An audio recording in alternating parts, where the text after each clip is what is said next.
एक सुंदर सा आज आप लोगों के लिए गीत लेके आया हूँ। चुटकुला गीत है, सुनिए, आनंद लीजिए। और मेरे चैनल पे आप सभी का बहुत बहुत स्वागत है। पीछे वरवा बोलई बिलार रतिया डर लागे। पीछे वरवा बोलई बिलार रतिया डर लागे। डर लागई बहिनी हो, डर लागई दीदी, डर लागई बहिनी हो, डर लागई दीदी, ना बाटे सैया हमार रतिया डर लागई। अरे ना बाटे सैया हमार रतिया डर लागे।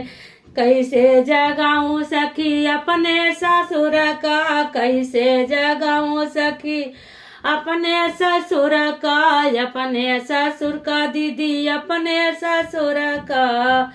हरे ना बोल सासू हमारा रतिया डर लाग। हरे ना बोल सासू हमारा रतिया डर लागे। डर लागई बहिनी हो, डर लागई दीदी, डर लागई बहिनी हो, डर लागई दीदी। हरे ना बाटे सैया हमारा रतिया डर लागे। कैसे जगाऊं सखी अपने जेठ का, कैसे जगाऊं सखी अपने जेठ का, अपने जेठ का सखी अपने जेठ का। हरे अलगे जेठनिया हमारा रतिया डर लागे। हरे अलगे जेठनिया हमारा रतिया डर लागे।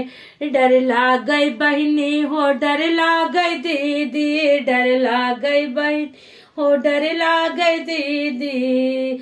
हरे ना बाटे सैया हमारा रतिया डर लागे। हरे ना बाटे सैया हमार रतिया डर लागे। कैसे जगाऊं सखी अपने देवर का, कैसे जगाऊं सखी अपने देवर का, अपने देवर का, अपने देवर का।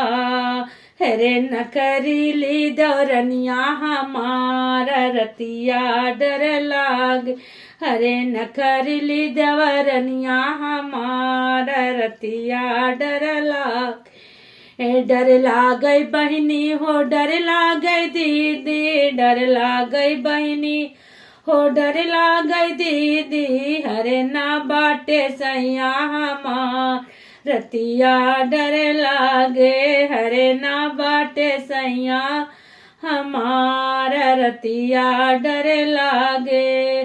पीछे वरवा बोलई बिलार रतिया डर लागे। कैसा लगा आप लोग को?